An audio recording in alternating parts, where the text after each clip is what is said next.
I've moved to several different states growing up, and so in each of the different states, I got to experience their versions of public schools. I was raised by a single mom. It's always been her and I since I was born, and so I have a really strong relationship with my mom.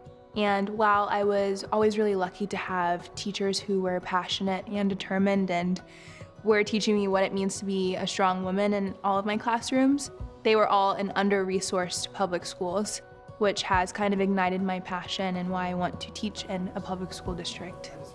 I'm in the grade program, which is one of the 5-year accelerated master's degree programs through the U of R, but specifically through the Warner School of Education. I'm majoring in political science and minoring in studio arts, along with being in the 5-year teaching program. And I don't think that would have been possible if I were at any school other than the University of Rochester. Because of the open curriculum, I'm really able to explore all of my different interests. I am also a Meridian through the Office of Undergraduate Admissions. Hi guys, good morning. I'm Lara. Sorry. Okay. Lara, nice to meet you. Hi, where are you from? I serve as a student alumni ambassador through the Office of Alumni Relations, and I'm also the public relations officer through the University of Rochester Christian Fellowship Group that we have here on campus. My mom and I were homeless briefly in high school, and we were incredibly blessed to have a network of family and friends that supported us in that.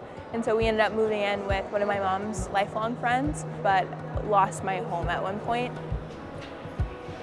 And so I wanted to create an event that our student body could participate in that would directly affect Rochesterians working to overcome homelessness.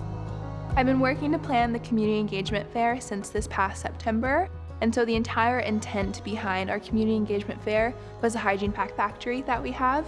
Students are able to come into the hygiene pack factory and compile materials as they make their way down the line and write a note that will be donated to a Rochesterian working to overcome homelessness. And what is really important about our hygiene pack factory is that the packs are donated to the Samaritan House, which is a homeless shelter and food pantry in the city of Rochester.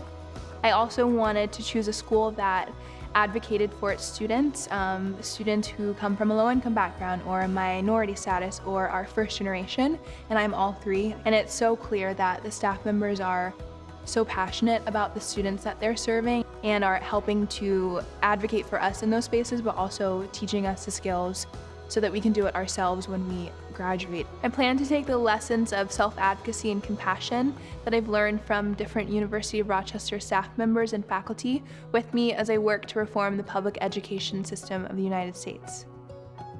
And that's the Rochester effect.